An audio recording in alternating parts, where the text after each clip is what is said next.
ত্রয়োদশ জাতীয় সংসদ নির্বাচনকে সামনে রেখে দেশে বিদেশে বাড়ছে নির্বাচনী আমেজ।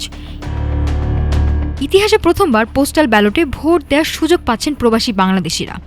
নির্বাচন কমিশনের তথ্য অনুযায়ী ফেনী জেলায় পোস্টাল ভোটার হিসেবে নিবন্ধিত হয়েছেন 40,197 জন।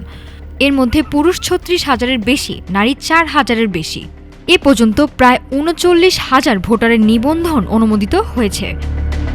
ফেনী 1 আসনে পোস্টাল ভোটার 11,000-এর বেশি, ফেনী 2 আসনে প্রায় 12,800 জন, আর ফেনী 3 আসনের 16,000-এর বেশি ভোটার, যা সারা দেশের সর্বোচ্চ। ইন কান্ট্রি পোস্টাল ভোটে ফেনীতে নিবন্ধন করেছে প্রায় 9,772 জন, যাদের বেশিরভাগই সরকারি চাকরিজীবী ও নির্বাচনী দায়িত্বপ্রাপ্ত। পোস্টাল ব্যালট ব্যবস্থার মাধ্যমে ভোটার পরিধি বাড়বে বলে আশা নির্বাচন কমিশনের। নাফিসা সামিয়া, ঢাকা টুডে।